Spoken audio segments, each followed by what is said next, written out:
Salut à tous, les amis. Mozart à l'appareil. Je vais enregistrer pour vous une autre vidéo intéressante pour l'instant. Rien de global ne se passe avec le prix du Bitcoin. Le Bitcoin ne représente actuellement rien de distinct du marché boursier, malheureusement, et il est directement influencé par la dynamique de l'indice Nasdaq, ainsi que par les paroles de Trump et les actions en réponse de l'Union européenne. La région asiatique, qui répondra à Trump sur ses tarifs, y compris en coopération avec le Canada. C'est pourquoi nous analysons plus en profondeur, nous analysons les propositions et le comportement, tant des détenteurs à long terme que des détenteurs à court terme, du point de vue de diverses métriques. Et nous essayons de suivre et de supposer si cela est donné, et si ce n'est pas le cas, où cela se trouvera, quels sont les meilleurs prix à considérer pour racheter. À la fin de cette vidéo, je donnerai mon avis sur où nous nous arrêterons et où nous nous retournerons. Le premier graphique représente, eh bien on peut dire un graphique, je l'appelle des métriques. Le profit réalisé absolu, plus la perte réalisée en dollars chaque jour qui passe dans le réseau, pas sur les bourses, parce que la bourse pour le réseau est en fait juste un grand portefeuille, chaud par exemple, ou froid, mais sur l'ensemble du réseau Bitcoin. Ainsi, à l'heure actuelle, la somme absolue actuelle du profit réalisé et de la perte réalisée a considérablement diminué. Et elle a diminué à environ 550 millions de dollars par jour. C'est en termes absolus. Ce sont des niveaux, pratiquement, les plus bas, au milieu de l'année 2024, à l'été-automne 2024. Actuellement, nous sommes à peu près ici. C'est quelque part. Mai-juin 2024. Après quoi il y a eu un rebond, et seulement après cela nous sommes descendus à un niveau inférieur.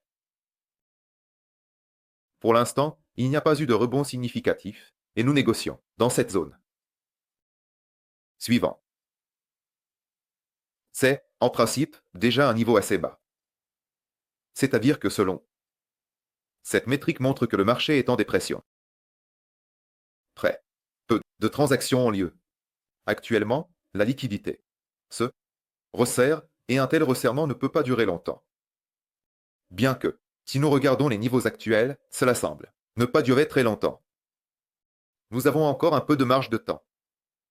Mais contrairement aux périodes précédentes, les accumulations qui étaient soit à ce même niveau, soit à des niveaux inférieurs. En règle générale, ces périodes de resserrement duraient un peu plus longtemps.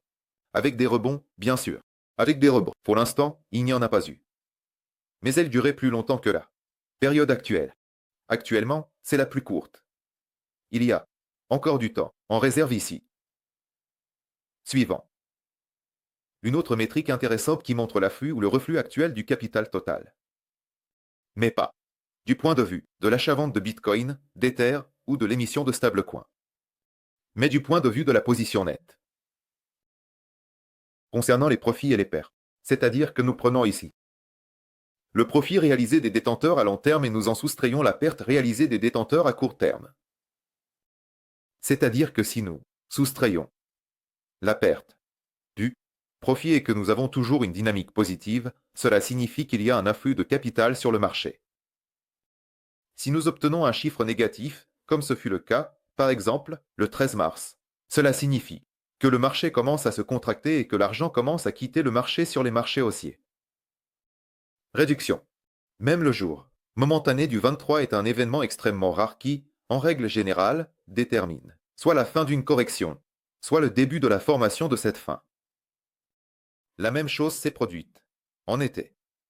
24, une fois. En été, c'est ça. C'était en août, après le mouvement du 5 août, et la deuxième fois, c'était en septembre. Lors de la prochaine attaque d'Israël sur l'Iran, je pense, ou tôt sur Israël. Je ne me souviens plus, c'était quelque chose comme ça maintenant, c'était comme ça jusqu'à présent une seule fois. Personne n'en parle, et il n'y a aucune garantie que cet indicateur passera à nouveau en négatif, comme cela a été le cas, par exemple, l'année dernière.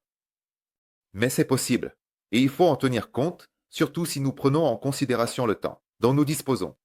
Dans le cadre du premier indicateur, la métrique que j'ai montrée auparavant, le fait que la période de consolidation n'est pas encore très longue.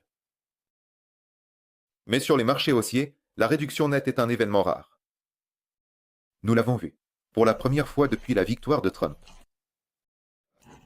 Souvent, le graphique est en bas uniquement sur les marchés baissiers. C'est-à-dire qu'une grande quantité d'argent quitte le marché dans le cadre des marchés baissiers. Actuellement, nous avons un marché haussier ici, et on essaie de toutes les manières de maintenir le prix pour éviter cette chute. Les plus grandes pertes sont bien sûr subies par les détenteurs à court terme.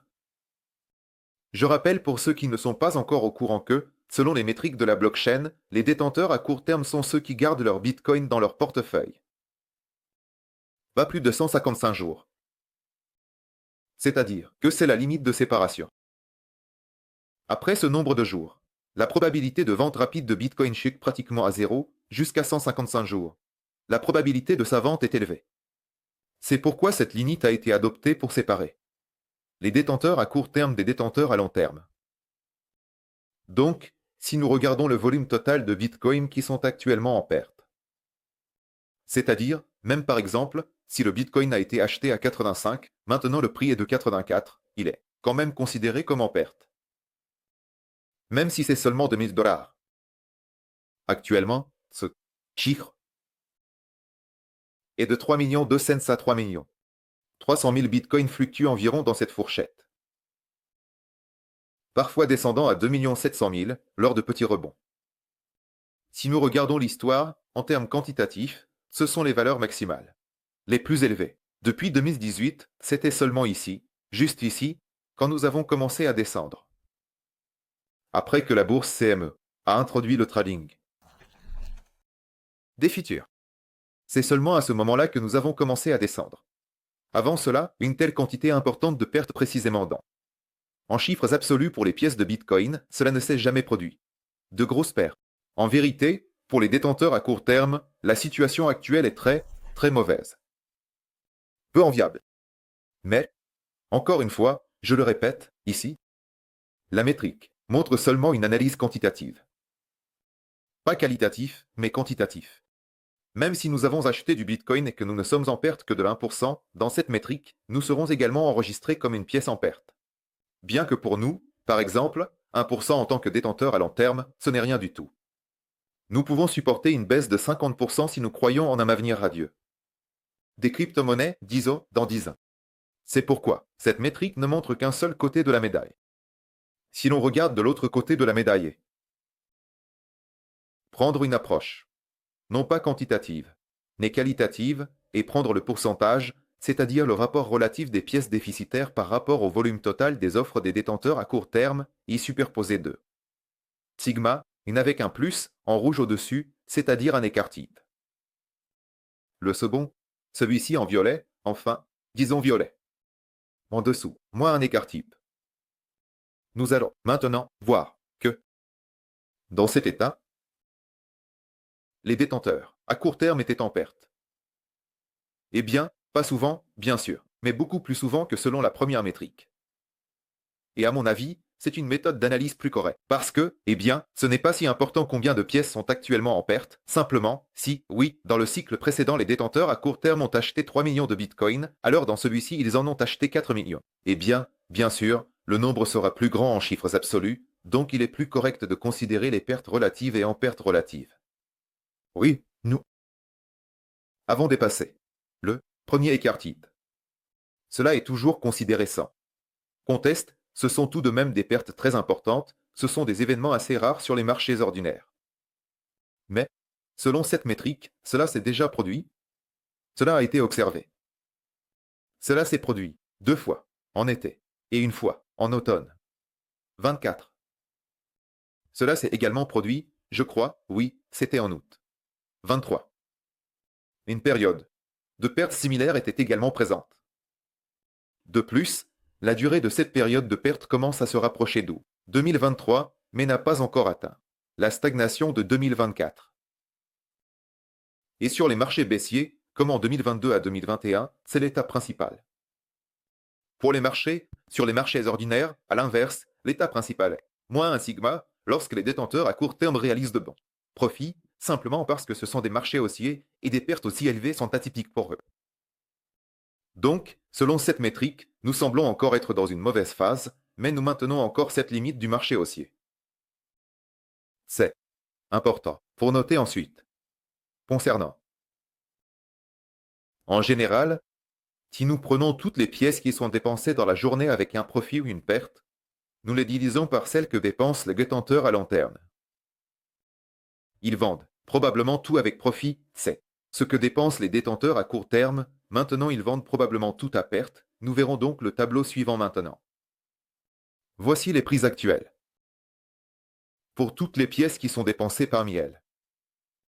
C'est-à-dire, supposons qu'il y ait 100 000 pièces de Bitcoin qui passent par le réseau par jour, parmi elles. 60 000, mais 61% représente la perte des détenteurs à court terme. La perte de profit. Parmi eux seulement 2%, soit 2 000 pièces. Le profit des détenteurs à long terme est de 36 000 pièces, et la perte des détenteurs à long terme est d'environ 144 pièces, c'est-à-dire environ zéro. Eh bien, il est clair qu'ils n'ont presque pas de perte, même au prix actuel, parce que leur prix d'entrée il y a plus de 6 mois était inférieur. Le même état du marché, si nous prenons une coupe transversale. Je vais mettre à jour cette métrique comme ceci. Si nous prenons une coupe transversale depuis le début de l'année 2024, eh bien, même pas depuis le début, mais la stagnation de cette année. 2024 n'a pas été observée si souvent. Encore une fois, juin, juillet, août, et fin août, début septembre. Et c'était encore proche. Au début d'octobre, lors de toutes ces attaques iraniennes et israéliennes. Cela s'est produit 4 fois. Ainsi dans une si grande perte. Le réseau était par rapport aux investisseurs à court terme. Maintenant, cette période de perte semble différente. Remarquez, elle est très large, elle s'étend dans le temps, et cette zone de perte ne se termine pratiquement pas. C'est-à-dire que si ici nous observions des corrections, ces retracements étaient beaucoup plus fréquents et les zones de perte étaient plus courtes. Mais maintenant, depuis le 20 février environ, il y a une zone de perte continue, c'est-à-dire purement, techniquement et purement. Logiquement. Ici, tout indique un fort rebond, un très fort rebond, quelque part dans la région. Eh bien, un niveau fort, autour de 93 à 96 000 $, purement logiquement, et là, on pourra déjà décider. C'est le dernier rebond avant l'immobilier, ou bien c'est tout, nous le surmontons et continuons à conquérir de nouveaux sommets, à dépasser le H. Parce que la période actuelle est très prolongée et atypique. À propos de cette métrique spécifique pour le marché supérieur. Je ne parle pas des pertes globales, mais de ces pertes rapides à court terme, sans rebond. C'est-à-dire qu'il n'y a pas eu de fort rebond. Principalement, nous avons une zone continue de perte. Cela est également confirmé par une autre métrique qui nous montre ceci. Nous prenons toutes ces lignes courbes. Ce sont nos prix moyens, les achats de différents courts termes. Quoi? C'est-à-dire que nous prenons les court-termistes en général. Tout ce qui est jusqu'à 6 mois, jusqu'à 155 jours. Et nous les divisons de la manière suivante. La première cohorte, ceux qui ont acheté du Bitcoin au cours des dernières 24 heures. 2 dans la dernière semaine, puis jusqu'à 1 mois, jusqu'à 3 mois et jusqu'à 6 mois. Ainsi, cette métrique montre en bas ces barres rouges, c'est-à-dire une période difficile pour les court-termistes, avec des corrections assez profondes sur un marché haussier. Quant au moins 4 des 5 cohortes, commencent à être en perte, au moins 4 sur 5. En ce moment, toutes les 5 cohortes sont en perte, mais dès qu'il y en a au moins 4, elles commencent déjà à les dessiner. Ainsi, selon cette métrique, on voit également très bien que la zone actuelle de perte, sans rebond, est très longue, même en période de stagnation. En 24, ces zones étaient plus courtes, la zone la plus large était probablement maintenant déjà plus petite que la zone actuelle. C'est-à-dire que cela a duré du 5 août environ jusqu'à la mi-septembre, puis il y a eu une autre petite zone avant la victoire de Trump. Maintenant, la zone est longue, précisément, en termes de durée de ces pertes. Je pense que tout mène à un rebond. Et d'ailleurs, vers un beau rebond fort. Et non pas le rebond que nous avons vu lorsque le Bitcoin, oui, a rebondi à 77 000, il a atteint 88, là il est à 88,8. Elle n'a pas tout à fait atteint ma limite de vente à découvert, j'en ai déjà parlé sur le canal Telegram, ce n'est pas ce rebond-là. Je parle d'un rebond plus sérieux avec un bon élan selon les indicateurs, tant sur le graphique que sur la blockchain. C'est la zone qui commence à partir de 91 et se termine entre 96 et 98 000 dollars. C'est vers là que le rebond se dirige. Tout se déplace dans cette direction. ET. Je suppose que ce rebond se produira lorsque le marché se stabilisera, se décidera. Quand sera-t-il? Finalement, Trump prendra une décision avec ses tarifs. Il attend la version finale, car Trump change constamment d'avis sur ses tarifs. Et le marché attend également la réponse finale de l'Union européenne et des pays de la région Asie-Pacifique. Comment vont-ils répondre aux tarifs de Trump, y compris le Canada, séparément? Bien qu'ils se soient déjà coordonnés avec l'Europe et tous les autres. Et alors ce rebond se produira. Ou si ces tarifs ne s'avèrent pas aussi terribles que Trump l'a promis, ce rebond se produira également. Actuellement, le marché est dans une phase où tout déclencheur haussier, même minime, un signal vert. Pour la croissance du Nasdaq deviendra un signal très fort pour acheter du Bitcoin à court terme avec des objectifs, dans la fourchette de 91 à 98. Et de là, on peut à nouveau vendre à découvert. Du point de vue du hedge, long en dollars. Par exemple, mon portefeuille, qui a laissé un ordre limite, d'ailleurs, je vais probablement le déplacer plus haut, car il a déjà beaucoup baissé par rapport à celui-ci. Si nous montons maintenant, il est probable que nous irons bien au-delà de 88 à 89 lors du rebond. Ensuite, passons aux métriques qui montrent pourquoi je ne pense pas que ce soit la fin du marché haussier. Pour l'instant, je ne le pense pas. Pour moi, c'est toujours un marché haussier qui subit une très forte correction. Et maintenant, je précise que je parle spécifiquement du Bitcoin, car pour beaucoup de monnaies, pour beaucoup d'entre elles, oui, c'est bien sûr déjà un marché baissier. Là-bas, beaucoup de monnaies sont même tombées en dessous des prix qui étaient au plus bas le 5 août, ce qui est encore plus fort. Les vents sont inévitables ici, même si ce n'est pas le cas pour toutes les monnaies, mais pour la plupart d'entre elles. Je parle maintenant spécifiquement du Bitcoin. Pourquoi je ne pense pas que c'est la fin du marché haussier pour le Bitcoin? Parce que il existe des métriques qui montrent également la force relative des pertes, par exemple, comme la fierté, les détenteurs à court terme. Dans ce cas, nous regardons les pertes non réalisées par rapport aux pertes réalisées. Nous avons déjà regardé, et maintenant nous examinons les pertes non réalisées selon les métriques des pertes non réalisées. Actuellement, nous sommes à des limites qui ne dépassent pas encore le seuil de transition vers un marché baissier. Ces lignes rouges en haut représentent deux écarts types. Si nous parlons de nombreuses pertes non réalisées et que les détenteurs sont prêts à tenir jusqu'à la victoire, surtout sur le marché au comptant. Ici, il faut prendre en compte deux écarts types et non un seul comme dans le cas des pertes réalisées. C'est-à-dire avec une douleur rapide. Une douleur liée au futur, on peut dire. Donc ici, nous sommes arrivés à un état qui a été observé. Le 5 août. Ici, le 5 août. Et lors d'une nouvelle attaque iranienne. Vers la fin septembre, début octobre, je crois, elle a eu lieu. À cette valeur. Bien que ni là, cela n'ait encore atteint le deuxième écart type. De plus, sur les marchés haussiers précédents, même sur les précédents, il y a eu des périodes où nous touchions. Et même dépassions largement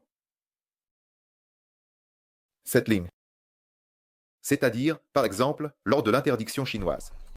C'était un déclencheur fort qui était spécifiquement dirigé contre le marché des crypto-monnaies. Ici, nous sommes allés très loin. Et, d'ailleurs, de mon point de vue, le marché baissier de 2021 a commencé précisément ici. Et ceci était déjà un fort rebond vers le marché baissier. Même s'il a légèrement dépassé ce sommet, c'était déjà un rebond vers le marché baissier. Parce qu'il y a eu ici une vente massive. Mais même les corrections, les plus fortes, disons de 2017, oui, elles touchaient, par exemple, un écart type. Mais elles n'atteignaient pas ligne rouge, c'est-à-dire deux écarts types. Ensuite, l'année 2019 a été une période intermédiaire compliquée où nous avons apparemment légèrement dépassé deux écarts types. C'était de fortes corrections. Et puis l'élimination finale avec le déclencheur général du coronavirus. Avec le coronavirus, il y avait un marché latéral général ici, mais vous voyez, dès que nous commençons à dépasser les deux écarts types, la probabilité d'une nouvelle chute augmente considérablement et nous sommes descendus encore plus bas, beaucoup plus bas, ce qui n'est pas le cas actuellement. Voilà, en gros, si nous prenons dans l'ensemble. Pour les deux derniers cycles, à gauche nous avons l'année 21, à droite le cycle actuel. Pas en 2024, ni dans l'année actuelle 2025. Nous n'avons pas encore dépassé la ligne baissière, jusqu'aux pertes. Les pertes non réalisées n'ont pas dépassé les métriques baissières, qui signalent en fait une transition. Vous êtes encore sur un marché baissier, c'est-à-dire que tant que le prix tient, c'est juste une très forte correction. Et encore une fois, je parle de Bitcoin. Le financement se comporte de la même manière, globalement sur toutes les bourses. Oui, à certains moments, il tombe en dessous. Zéro. C'est parce que le marché est objectivement faible en ce moment, mais il essaie de se rétablir très rapidement. En 2024, il y restait même plus longtemps. Sous le seuil zéro, il y est resté plus longtemps à différentes périodes. Actuellement, il n'y reste pas aussi longtemps, en fait 12 heures, maximum 3 jours, et il remonte à la surface. Le passage à un marché baissier, en termes de financement, apparaît de manière complètement différente. C'est-à-dire que nous descendons très profondément et restons longtemps, autour de la valeur zéro en termes de financement. Et cela change. Toute la paradigme, cela change le marché, c'est-à-dire que l'humeur change globalement, ce qui modifie le marché. Également, cela se voit dans le financement. Actuellement, ce n'est pas le cas. Ce n'est pas le cas. Actuellement, tout ce qui descend en dessous de zéro est très rapidement racheté. Et je veux attirer votre attention sur le comportement de la soi-disant cohorte stable parmi les instables à court terme. C'est-à-dire une cohorte distincte de détenteurs de 3 à 6 mois. Ce sont ces détenteurs qui, dans un avenir proche, deviendront une cohorte de long terme. C'est-à-dire qu'ils élèveront leur niveau, jusqu'à devenir des détenteurs à long terme. Ils agissent parmi tous les détenteurs à court terme, de manière plus judicieuse. Sur cette métrique, nous voyons les périodes de leur accumulation, les périodes de leur accumulation et de leur déstockage. C'est la ligne orange. Si nous regardons comment ils agissent, leur période de forte accumulation correspondait très souvent, soit à un retournement vers un nouveau sommet historique, soit un très fort rebond. C'est-à-dire, par exemple, ici il y a eu un beau rebond et un dépassement du sommet historique. Ensuite, ici, c'est déjà dans le cadre d'un marché baissier. Je parle du marché haussier maintenant.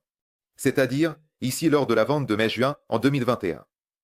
Après l'interdiction chinoise, nous avons de nouveau dépassé le sommet historique. Ici, il y a eu au moins un fort rebond. Plaidoyer. Ici, c'est déjà un marché baissier, mais il y a aussi eu un fort rebond. Et maintenant, un très haut niveau d'accumulation. Mais pour l'instant, il n'y a pas eu de mouvement fort, donc je m'attends au moins à un fort rebond. Il en va de même pour l'activité, appelée spending activity, c'est-à-dire avec quelle activité ils dépensent leurs pièces. Séparément. Pour quelqu'un, 3 à 6 mois, c'est la même chose mais dans le sens inverse, ils arrêtent de dépenser leurs pièces, maintenant nous avons une période très particulière. C'est l'interdiction chinoise. Ici, nous avons le plateau de 2018, des valeurs vraiment minimales. L'activité est presque nulle. Et chaque fois, cela se produisait avant un rebond très, très fort, même sur un marché baissier. Nous avons observé un rebond, c'était ici. Ici, nous avons réécrit à partir de H. Et ici, pour l'instant, rien, peu importe combien il y avait. Dès qu'ils ne ralentissent pas leur activité, cela conduit très souvent à des rebonds. Oui, ici, ils ont couvert le reflet. C'est-à-dire, en général, ils se trompent rarement, ce sous-groupe. Donc, en les regardant, je peux renforcer mon opinion que, jusqu'à présent, nous n'avons pas vu de fort rebond et il est très probable qu'il se produira. Je ne peux pas dire maintenant et je ne sais pas si ce rebond se transformera en mise à jour, reflet. En cela, je ne peux plus être sûr, mais pour des raisons objectives, car les ventes ont été suffisamment fortes. Mais qu'il se produira, j'en suis plus ou moins sûr, il n'était pas là, et il est très probable qu'il se produira. Cependant, la question est de savoir à partir de quel prix vous regardez. Laissez-moi vous montrer les graphiques séparément. Voici sur le graphique. En général, je n'ai rien de fondamentalement nouveau par rapport à mes précédentes analyses, que j'ai enregistrées. Le mois dernier. Je ne dirai rien de plus, je peux seulement préciser un point, cette figure. Cette figure-ci. Et ce qui se passe, de mon point de vue, c'est actuellement la formation d'un retournement pour un rebond. Plus globalement, c'est tout de même une tendance latérale, assez large. Et comme nous avons eu une tentative de sortie, au-delà de ce moving average blanc de 200 jours, elle a échoué. Nous le testons maintenant de bas. En haut, à nouveau ce moving average. En bas, il reste non testé. Le moving average annuel, qui est total 3. Il a déjà été testé dans l'ensemble. Il y a, en vérité, une probabilité de descendre encore plus bas pour tester, par exemple, S3. Tester même S4, aller au-delà du moving average annuel et rebondir brusquement. De là. Voilà, et pour l'instant, je considère cela uniquement en termes de rebond. Là où j'ai dit, oui, vers la zone de 97,6. Eh bien, à partir de 90 000 $, retirés. CX avec une plus grande probabilité. CESA seront retirés, même si nous entrons ensuite dans un marché baissier et partons de là. Voilà, doucement vers le bas, tout en douceur, dans le marché baissier, avec une plus grande probabilité, ils seront retirés. Cela arrive. Aussi en termes d'indicateurs, dans n'importe quel cycle, avant de plonger fortement. Dans le marché baissier, un rebond qui n'a pas encore eu lieu, mais le mouvement annuel n'a pas été testé. Nous pouvons descendre plus bas, nous pouvons actualiser ce creux, bien que nous puissions aussi ne pas le faire. C'est-à-dire, je veux dire, comment dire, aller vers ce rebond. Avant d'actualiser ce creux, c'est possible, ici. C'est possible. Apparemment, avec les droits de douane, rien de terrible ne se passera et nous irons là-bas sans aucun problème. Dans cette période de faible liquidité, cela se voit non seulement par les métriques de la blockchain, mais aussi par les volumes. D'ailleurs, les volumes des futurs ont considérablement diminué par rapport. Même par rapport. Au dernier mois, ils ont beaucoup chuté. Rien n'empêche ici un rebond très fort. Donc, mes deux principaux scénarios sont que nous restons, plus ou moins au niveau actuel, quelque part dans la fourchette de 78 à 84. Sans actualiser ce creux et nous partons pour un rebond, et la deuxième option est que nous actualisons ce creux. Soit, de manière très délicate, vers la moyenne mobile annuelle autour de 76, disons 75. Ou un peu plus fort à 73, voire 70, c'est le maximum que je vois actuellement, et de là, nous partons quand même pour un rebond. À peu près comme ça. Voici les deux principales options, et elles sont toutes deux à la hausse, toutes deux à la hausse. Et pour moi, les meilleurs. Point d'entrée actuellement se situe quelque part ici, et ici, les meilleurs. À prendre à partir des niveaux actuels, eh bien, c'est possible, mais pas avec une position standard, non, pas avec un volume entier, peut-être avec la moitié, mais ce serait vraiment comme jouer à la roulette parce qu'à ces niveaux actuels, c'est objectivement incertain. Il n'y a pas de force sur le marché. En fait, ni vers le bas ni vers le haut, il faut attendre, au moins un signal quelconque. Et ici, quand nous arriverons à cette plage, j'ouvrirai un head short. Parce qu'ici, je ne sais pas si ce sera la poussée finale avant le marché baissier. Ou bien si nous allons évoluer comme ça et aller mettre à jour le niveau. Quand ici je fermerai le short à perte, mais que mes altcoins auront augmenté en profit plus que dans le portefeuille à moyen terme, je gagnerai quand même avec eux. Et aussi avec le reste du portefeuille à moyen terme sous le hashtag table. Vous pouvez le voir sur mon canal Trigram. Voilà à peu près la situation actuelle et la prévision principale. Merci à tous d'avoir écouté cette vidéo. Si ce format vous intéresse, mettez un like pour que je comprenne que vous avez besoin que cela vous intéresse plus que les revues techniques habituelles. Bonne semaine à tous. C'était Moza avec vous. Et au revoir à tous.